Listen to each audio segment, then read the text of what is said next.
Hello friends, and welcome back to Dungeon Design in Zelda, an ongoing series breaking down all things dungeon related. I've been so looking forward to jumping into the dungeons of Tears of the Kingdom. First things first though, I have to offer my obligatory spoiler warning. Over the course of this series, nothing is off the table for discussion as long as I feel it's relevant to talk about in relation to the dungeons here. So, if you haven't yet played Tears of the Kingdom, or you are still playing and want to avoid spoilers, just go ahead and save this video to your watch later list, and come back after you've played the game or at least finished the dungeon in question featured in the video. It sounds obvious, but I have to say it. With that out of the way, let's hop right into things.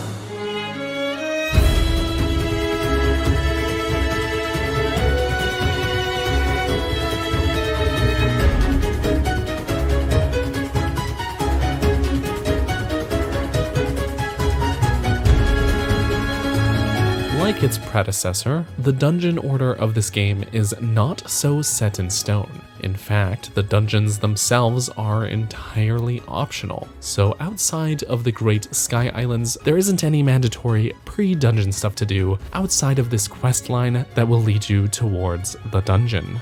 Plenty that I'd recommend. You're going to have a hard time without the paraglider, for example, but even that is technically optional. That said, I've thought long and hard about the game's intended dungeon order. In the case of Breath of the Wild, I stressed that I felt Vah Ruta was meant to be the game's first dungeon, followed by Rudania, Meadow, and then finally Naboris. I based this order on how much the game funnels you in those directions and at what point, whether it be via the map design or NPCs suggesting locations to visit. Tears of the Kingdom does something similar. Regardless of the fact that you can do them in any order, the Wind Temple in particular feels to be the game's intended first dungeon.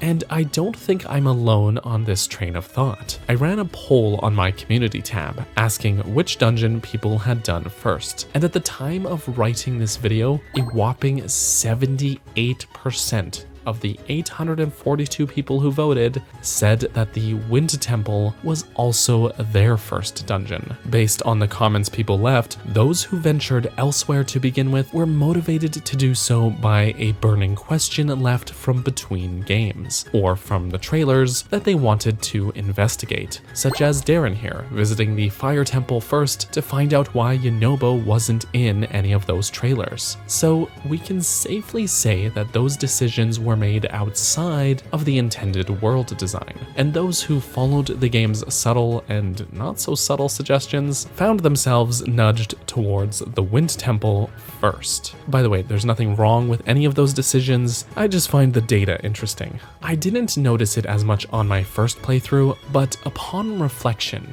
and a second and now third save file, it is plain as day to me. First of all, the game frames a lot of small moments in such a way to constantly get you to notice the storm over Hebra. For example, when launching out of the first Skyview Tower at Lookout Landing, the camera is pointed squarely towards the massive storm. Talking to Pura, she also suggests starting there. If you try to venture elsewhere first and happen to stumble upon a great fairy fountain, you'll be directed to head towards the Lucky Clover Gazette before you can use the fairy fountain. And guess where that newspaper business is based? Right by Rito Village, where the Wind Temple quest begins. Or you may run into Kato, who spawns in several locations around Hyrule and will direct you towards the New Serene Stable to meet up with Impa, which also just happens to be on the path towards Hebra. In short, the game is constantly pushing you in this direction early on, and putting this storm cloud in your field of view in order to build intrigue. It wants to make you curious so you can go here first, and it's remarkably effective at it. This game offers more freedom of exploration, more choices of where you can go and how you can get there than even Breath of the Wild did. And yet, nearly 80% of people in my little sample poll went here first. That's the power of suggestion. So as usual, let's talk about the pre-dungeon stuff to do leading up to the Wind Temple. Upon reaching Rito Village, which is enduring a blizzard-induced food shortage, we'll find our old pal Teba, his wife Saki, and little Tulin, who has grown so much since Breath of the Wild. Teba has taken over as village chief, and Tulin is filling his shoes as a brazen warrior not listening to reason. After a bit of dialogue, little Tulin takes off on a scouting trip. That said, Link is actually here to investigate leads about the missing Princess Zelda, and so Teba directs us to check in with his information man, Hearth, who in turn suggests we track down Tulin for help, I guess, for some reason. There's some cave exploration to do, and then we'll find Tulin at Talanto Peak. And here's where things really pick up. We help Tulin retrieve his bow and join forces in combat, and then Hearth rendezvous with us here. Turns out Tulin thinks he saw Zelda fly into the storm, so your objectives are aligned, and you decide to head up into the clouds together. Along the way, there is a string of structures suspended in the sky, which we can traverse using Tulin's gust ability in tandem with our own paraglider and ascend ability. Then soon after, we get introduced to this mechanic, bouncing off the sails of these boats, which is just so fun to do. This whole lead up to the dungeon is absolutely fantastic. Link is more mobile in this game than he's ever been, and this scenario plays to that strength. The atmosphere with this raging blizzard is just so well done, and as you climb higher and higher up, the music progressively builds upon itself, going from a remix of the usual cold area theme, adding in strings, harsh wind sounds, and constant repeating piano. It builds, going from cold and lonely to more and more dramatic, until it all crescendos at the very top. You breach the clouds, and for a moment at the apex of your bounce, silence. As you float above the clouds, the game gives you a moment to just take it all in. And then the entry presents itself. The way into the dungeon is through the top. You must pass through the eye of the storm. This whole experience is a serious highlight of the game. It's a level design masterclass, but it's not even in the actual dungeon, which is something I'd like you to keep in mind. That doesn't detract from the experience, but it is still worth a mention. This whole scenario does a fantastic job of building up towards the dungeon, and it's bloody brilliant. With all of that said, let's get into it. From here in the sky, we can dive down into the dungeon.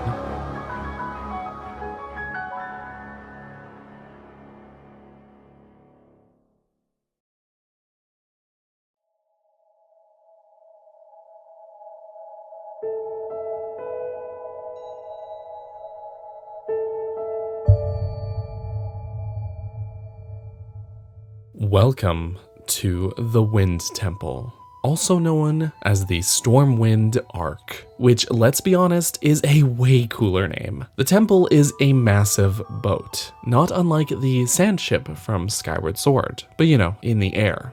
An airship. This being our starter dungeon, things here are not too difficult, but overall it does its job quite nicely. The dungeon has a few floors, some decent puzzles, enemy variety, the works. However, we have to address the elephant in the room. One point many, myself included, were really hoping for with this game was something of a return to form here in terms of dungeons. Many people simply did not like the divine beasts, feeling that they did not stack up to the traditional dungeons of classic Zelda games. Personally, I did not dislike them when taken on their own merits, but I do agree that they were not as interesting as what was offered in many previous games. There was plenty of mechanically interesting stuff going on, and they all had a dungeon manipulation gimmick that was cool, but the rigid adherence to keeping things open meant that the puzzle quality took a bit of a hit, and the divine beasts overall were lacking in enemy variety and quantity. Here in Tears of the Kingdom, did we get a return to form?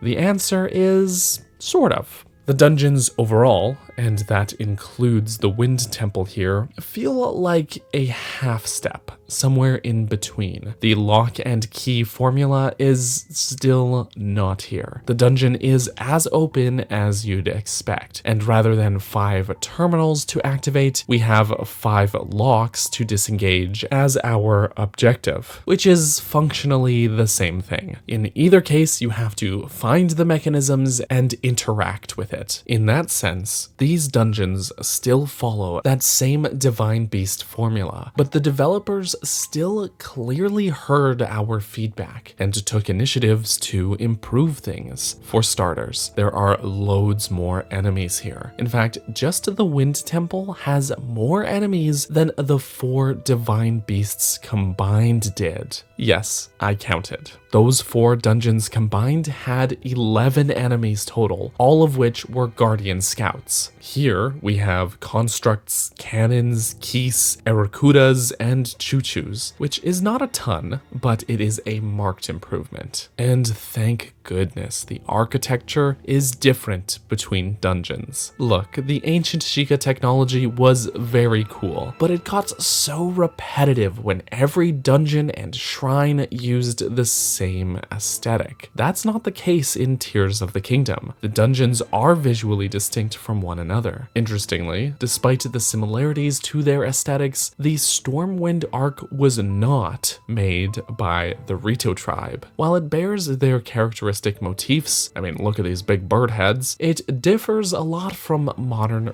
Rito buildings. Still, the Rito like their colorful patterns and stripes, which definitely shows here. So what's going on? Clearly, there is a relation to our bird friends, right? To answer that, we have to look back on the legends surrounding the ship. The Ark would have to have been built sometime before the era of Hyrule's official founding. We know this based on the Sage flashback cutscene shown at the end of the dungeon, which shows that it was already here during the Imprisoning War, since Zelda and the Ancient Wind Sage have their little conversation here.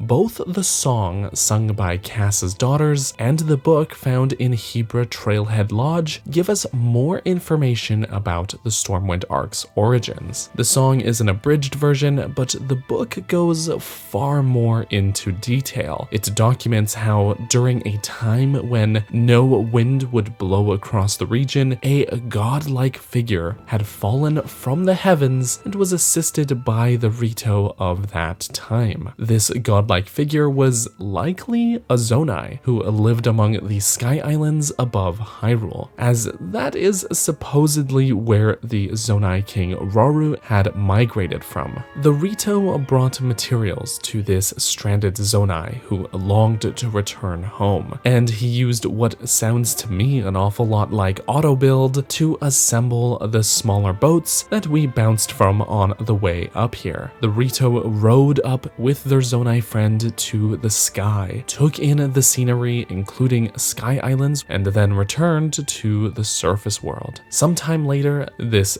god sent back down to Rito Village the Stormwind Ark itself, which used its giant oars to return the power of wind back to the village, thus saving the Rito and becoming a legend. This all has some serious lore implications that I'd love to get into further. But as far as what is relevant to the dungeon itself, we can confirm indeed that the Rito contributed materials, but did not build the Ark. Instead, it was built by the Zonai and gifted to the Rito tribe. The question then becomes, where has this boat been all this time? Well, we know that following the Imprisoning War, several structures were lifted to the sky by the sages per Zelda's instructions, including the Temple of Time and its surrounding landmasses, which became the Great Sky Islands. It's not a stretch to say that the Stormwind Ark was among those structures being sent skyward, hidden above the cloud barrier, in order to keep the Wind Sage's secret stone hidden, the Ark only revealing itself when the Demon King would return, and the new Sage of Wind would need to be awakened in the modern age. Knowing its origins, we can account for a few things now, including the interesting blend of architectural styles that we find here. Things look distinctly Rito, paired with lots of Zonai flourishes. We also know that this structure is super old, older than the divine beasts, older than the 10,000 plus year history of Hyrule. The fact that it has stayed in this good of a working condition is a marvel of its own.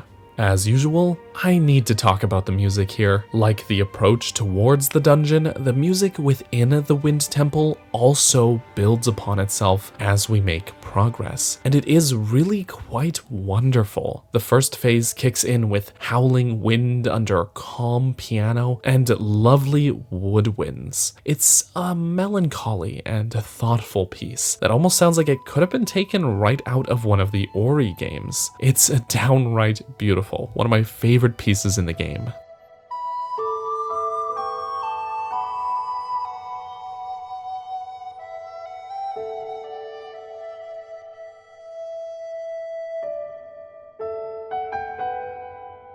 Phase 2 shifts into the eerie, mixing in a darker rendition of the Attack on Divine Beast Valmetto theme.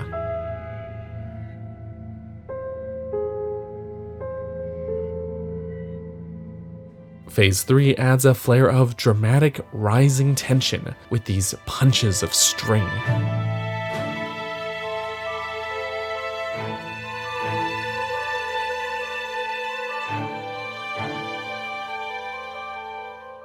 Phase 4 mixes in the reversed vocals that are pretty present in a lot of Zonai related things in this game, as well as elements of Revali's and Meadow's main themes.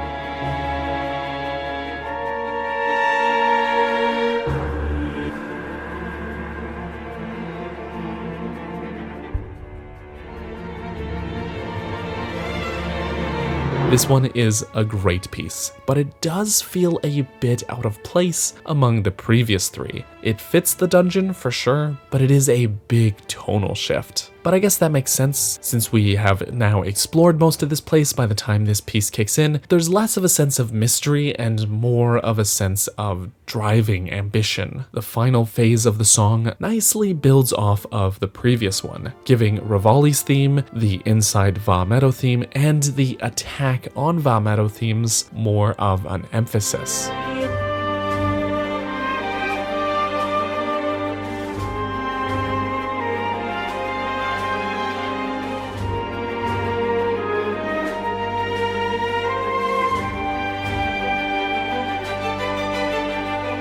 Overall, the music in this dungeon is top tier. It has new elements mixed in fantastically with familiar tracks. It's wonderfully done. In terms of layout, the ship overall consists of 3 floors, though basement 2 is just a single room with a staircase, so functionally it may as well be 2 floors. That said, the dungeon uses our mobility quite nicely, as the only way to access the lower floors is by paragliding in from outside. It's also particularly helpful to use our dungeon item here.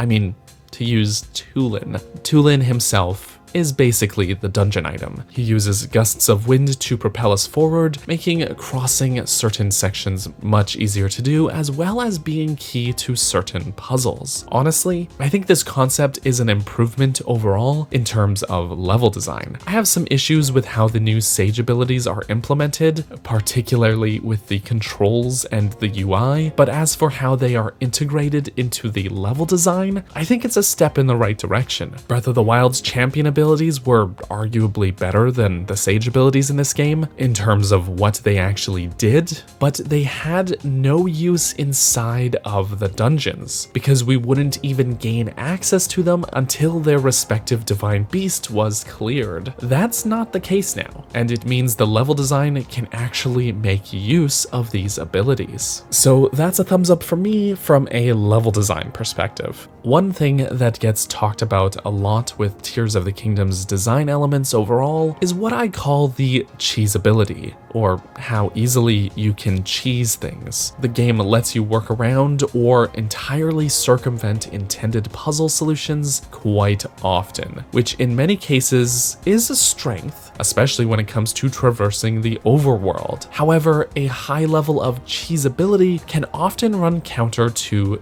dungeon design, since you want to restrict your players from reaching certain areas before they've completed challenges or objectives. My favorite dungeons are the kind that branch off and interconnect, forcing you to sleuth around and pick things apart like a tangled knot. Between climbing, our paraglider, Tulin's Gust, and Ascend, which allows us to phase through ceilings, Link is more mobile now than ever, making that cheesability factor generally very high in this game.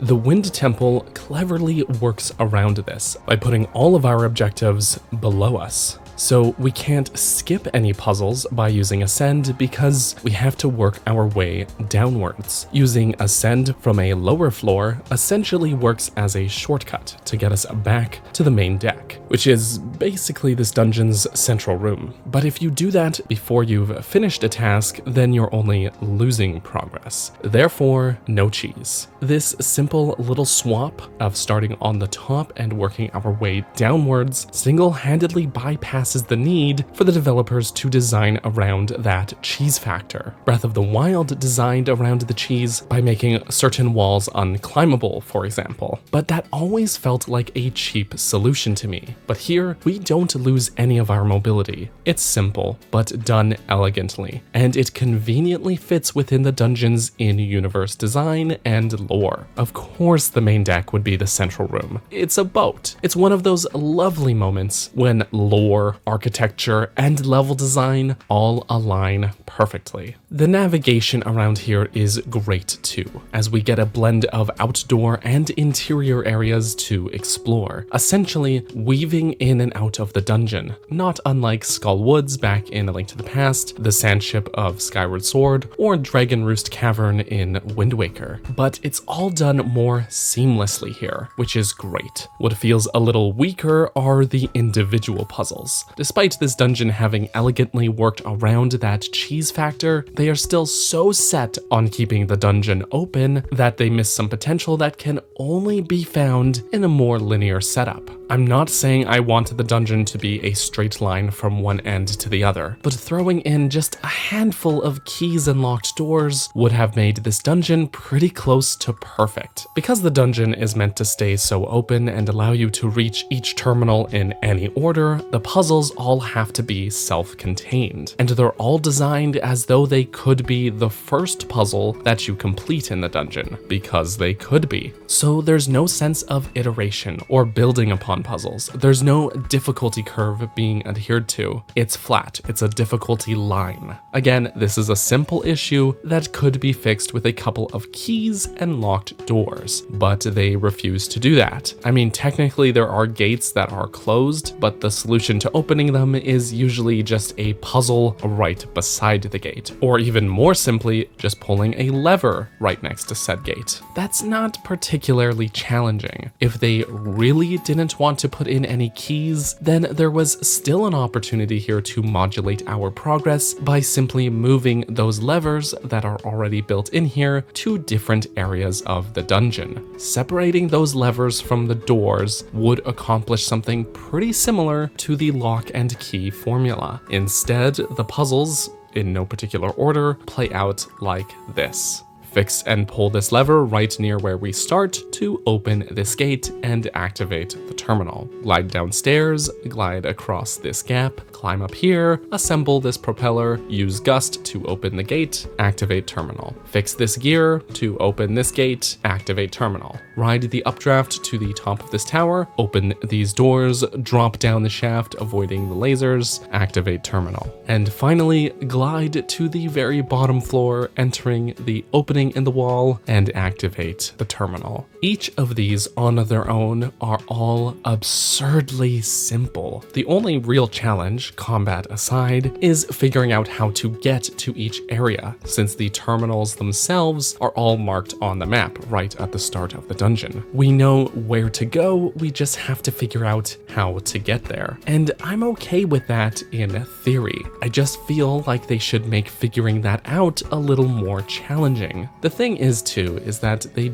do dabble a little with locking off access to certain areas. There's a staircase connecting basement 2 back up to basement 1, but that gate will only open once the terminal downstairs is activated. In theory, that's great, except that getting down there is super simple, since the entrances are all highlighted on the map. This is the only time they do it, and we have Ascend, so it hardly matters since we can just use that to get back upstairs anyways. I sound very critical here, and yet I genuinely do enjoy this dungeon. I feel it's one of the better ones in this game. I think there's room to improve upon what they're building here, but even still, just playing through the dungeon from start to finish for this video, I find myself having a good time. There's this potent charm to this place. The atmosphere is great, there's an air of mystery, the music builds up wonderfully as you make progress, and these guys are fun to beat up.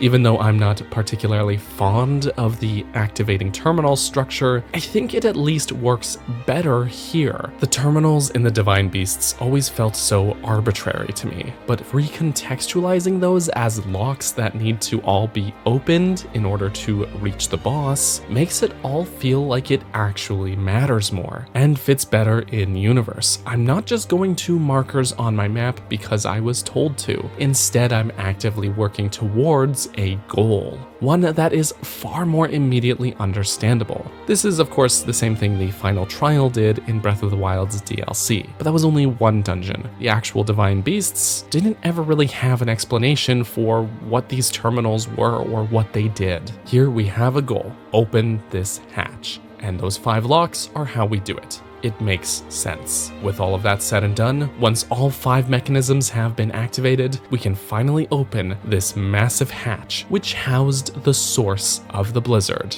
It's time for the dungeon boss.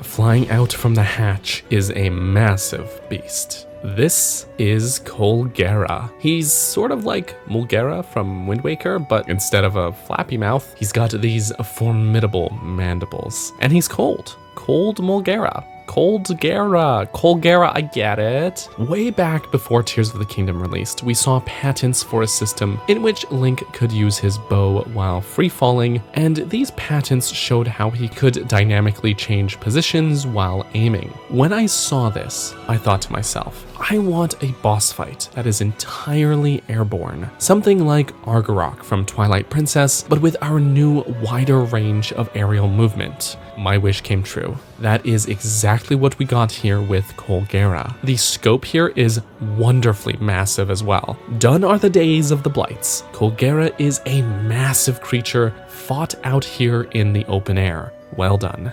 He looks awesome too, like some kind of flying ice centipede creature. His frozen carapace dotted with spikes looks incredibly menacing. Visually speaking, he's great. The fight itself plays out fairly like a traditional Zelda boss. Unlike the Blights, who could be defeated just by throwing everything you've got at them, Colgera is invulnerable, aside from specific weak points. We'll need to wait for the right timing, be mindful of our positioning, and aim carefully. It's great stuff. That said, Colgera could stand to be a little more aggressive. Say what you will about the blights and how redundant they all felt, at least they were trying to kill you. I understand that for most this is going to be the first dungeon boss, and I get that. A first boss should be pretty easy, but this first dungeon isn't really at the start of the game. It's likely to take hours of gameplay to get here, and having fought Gleeox out in the wild before ever reaching here makes this fight feel a little underwhelming in comparison. If we fought him somewhere more scripted to be early in the game, like say the Great Sky Islands, I could more easily excuse this lack of difficulty.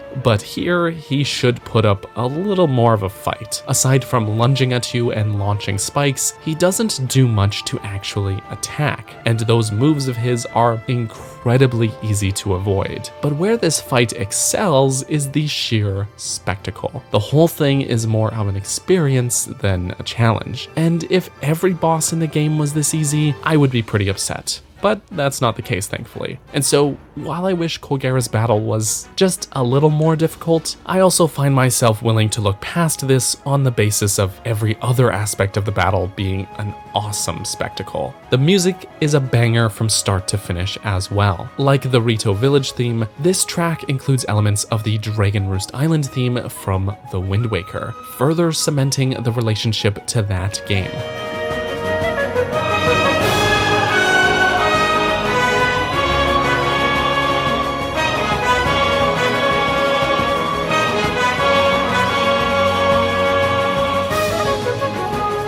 Between the Rito, a boat, and a boss that bears a resemblance in both name and appearance to that game's own Wind Temple boss, it really feels like they're trying to tug at the nostalgia strings of Wind Waker fans here. And it's incredibly well done. Kudos to the composers and performers who worked on this one, truly. It's just too bad that the fight can be finished so quickly, because I'd love more of an opportunity to soak in this music. Once Colgera is defeated, we'll get our heart container as usual. Tulin gets his dungeon MacGuffin, his secret stone, and we'll learn about the imprisoning war for the first of many times. Rito Village is saved, and Tulin's vow is added to our arsenal of abilities. So that's the dungeon. Overall, the Wind Temple is a good start. It does a number of things very nicely, such as employing the old treasure chest tease, much like A Link to the Past did, via the use of mesh. Essentially, there are huge mesh sections of the dungeon, including on the walls and floors, and you can often see other points of interest in other parts of the dungeon that you can't quite reach yet, making us stop and think about how we want to get to those spots. It's a very classic dungeon move, and I mean that in the best way. The obstacles are generally pretty interesting and fun to overcome. The use of ice to hinder our climbing in certain spots means that Tulin's Gust is going to be even more essential. And the dungeon is dotted with lots of goodies to collect, even some that made me genuinely have to stop and think about how to do so, such as this treasure chest that I ended up fishing out of its chamber by sticking several icicles together. That's fun. The enemy quantity is fairly balanced too. The upper deck and interior corridors are all patrolled by soldier constructs. However, as you activate each terminal, more enemies will spawn in around the dungeon, which keeps things feeling tense and hostile constantly. The dungeon also conveys its sense of scale really wonderfully. It often feels larger than it really is, with tons of open space that you can freely explore. The scope feels immense and is sprawling, paired with an oddly mysterious and otherworldly atmosphere. I enjoy that quite a lot. But there are shortcomings that could be improved upon. As mentioned before, a few keys and locked doors spread out throughout this place, or even just separating those levers from the gates that they open, would have made the exploration just a little more interesting. Every little challenge here feels weirdly isolated, like nothing you do in one section of the dungeon really has any impact on any other section of the dungeon. Before you comment, I realize that they want you to be able to complete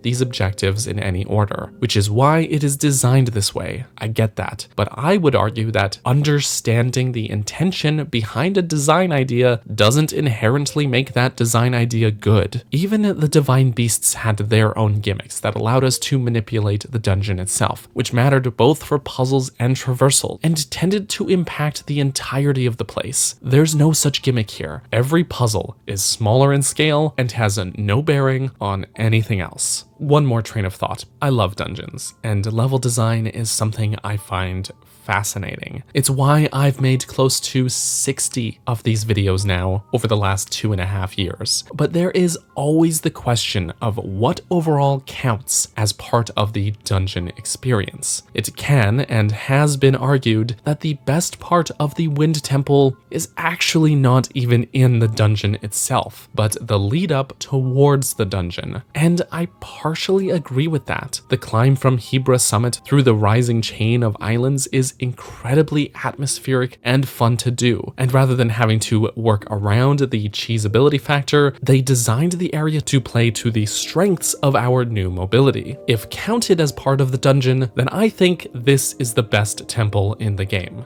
But if not counted, then I'd say it's more in the middle somewhere. I'm leaning more towards saying it does not count, as the in-game dungeon map only encompasses the Stormwind Ark itself. And it's not like this is the first game to include a quest leading up to a dungeon. That's par for the course at this point. If you wanted to make this argument, then you'd have to also say that snowboarding is part of Snow Peak Ruins, or that the Lost Woods is part of the Forest Temple in Ocarina of Time. But nobody's arguing that, right? So we have to take the temple as it is on its own. And taken on its own merits, the dungeon is good. It's enhanced by an impressively fun build-up towards it, but on its own, it is just good.